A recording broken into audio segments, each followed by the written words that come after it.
Assalamualaikum warahmatullahi wabarakatuh. Selamat sore pemirsa. Anda kembali menyaksikan Peduli News bersama saya Yusriadi Sugiarto.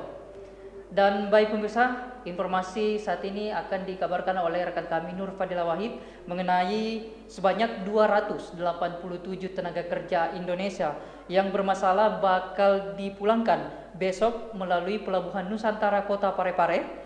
Dan 2 orang diantaranya berasal dari Kota Parepare. Berikut laporan rekan kami Dila.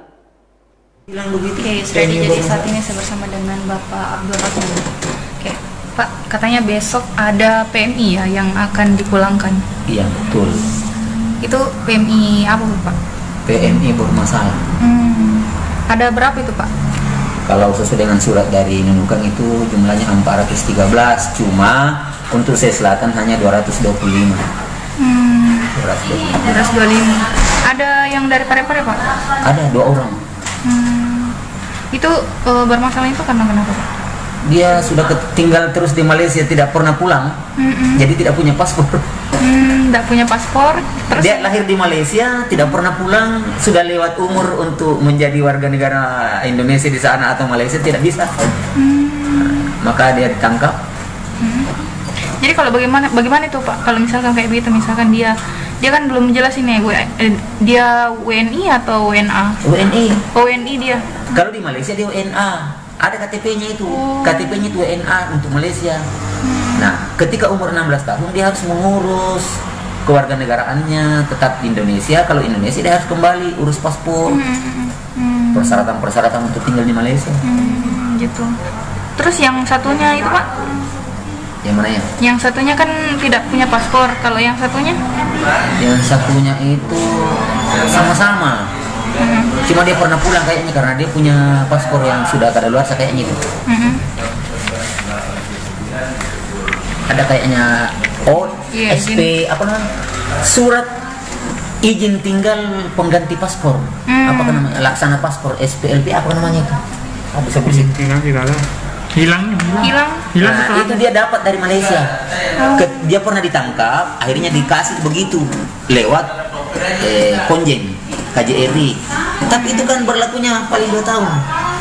Nah, ketika 2 tahun dia harus perpanjang, mungkin dia tidak pernah perpanjang lagi atau Konjen sudah tidak menerbitkan, dia harus pulang. Ternyata dia tidak pulang. Apa nama Ibu Mari itu SPLP apakah surat pengganti paspor, laksana paspor apa?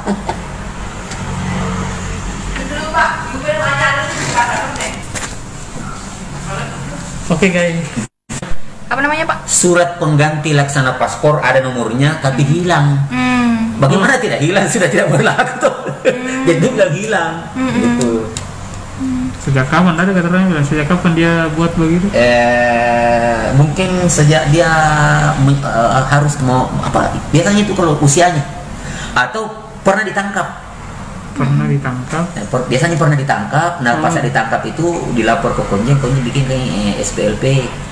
Cuma kan SPLP itu ada juga batas waktu berlakunya. Berlaku 2 tahun ya? Cuma saya tidak tahu apakah 2 tahun atau 3 tahun. Yang jelas ada berlakunya. Nah mungkin ini SPLP-nya sudah tidak berlaku. Dia mestinya sebelum habis masa dia harus kembali ke Indonesia, tapi dia tidak kembali.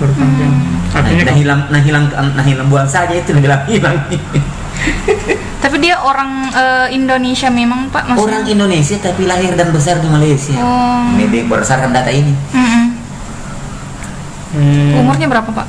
32 tahun. Diperpanjang. Kelahiran tahun 87 di Sandakan. Diperpanjang. Oke deh.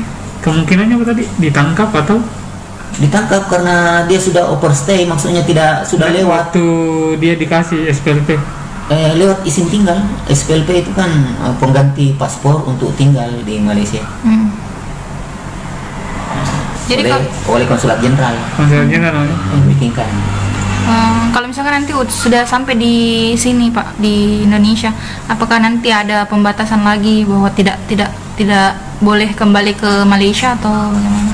Itu kita tidak tahu kebijakan pemerintah daerah, pemerintah kota. Karena yakin saya ini tetap dia mau kembali. Untuk apa tinggal sini tidak ada? Nah, mau tinggal di mana?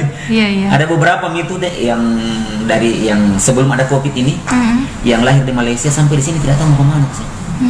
Jadi saya kemarin yang datang itu yang orang Paleteang hanya dia bawa nomor telepon saja. Iya. Ternyata orang yang punya nomor telepon ini hanya pernah tinggal di Malaysia dan tetangga. Akhirnya itu yang jemput, dibawa di pelabuhan jemput ke Paleteang. Tentu yang begitu kan tidak mungkin tinggal di sana karena bukan keluarganya. Iya. Dia harus kembali ke Malaysia. Iya. Nah, makanya kemarin saya sarankan urus syarat-syarat untuk tinggal di Malaysia, apakah syarat bekerja atau apa, ya, baru bisa berangkat lagi. Karena mau tinggal di Indonesia nggak ada keluarganya. Kan jadi bagaimana nanti itu Pak? Maksudnya? Ini juga kita tidak tahu ini apakah betul itu di jalan Pancasila atau di Senggol itu ada keluarganya. Iya, iya. Nah, yang jelas nanti akan ditangani oleh pemerintah kota. Jadi sampai di sini apakah di isolasi di mana? Nah, nanti pemerintah kota yang solusi bagaimana dengan keluarganya kalau sudah menyatakan aman.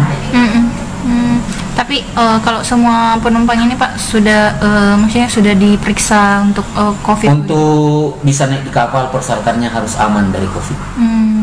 Jadi tidak bisa naik di kapal kalau tidak aman. Hanya yang kita tidak tahu jangan sampai di atas kapal dalam perjalanan terkena, itu yang kita tahu. Tapi untuk naik di Malaysia ke Indonesia itu tidak bisa dilepas oleh Malaysia kalau tidak aman. Tes COVID deh. Dia sudah dinyatakan semua negatif baru bisa dipulangkan. Itu besok datang jam berapa Pak? Yang kita tahu kalau pengalaman Jumat lalu kan datang jam 10. Pemeriksaan antara 2 jam sampai 3 jam oleh KKP sehingga kesepakatannya diturunkan sesudah salat Jumat. Karena kalau diturunkan sebelum Jumat nanti lari semua kalau belum diambil penjemput. Jadi kemungkinan besok juga itu hasil rapat kemarin diturunkan sesudah salat Jumat. Setelah pemeriksaan KKP di atas kapal. Dan yang dari luar kota ini dijemput juga ya? Yang dari luar kota kecuali di luar Sulawesi Selatan itu urusannya BP3 Makassar untuk mengembalikan ke daerah asal masing-masing. Untuk Sulawesi Selatan mudah-mudahan semua kabupaten kota datang menjemput sesuai dengan surat perintah dari gubernur ke bupati dan dari kota Sulawesi Selatan. Oke deh, siap. Terima kasih Pak.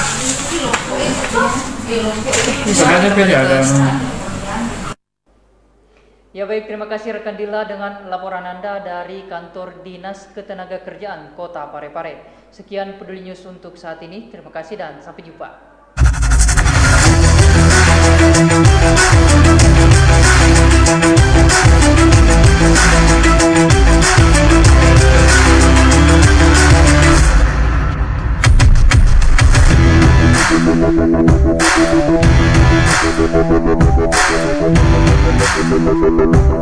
Thank you.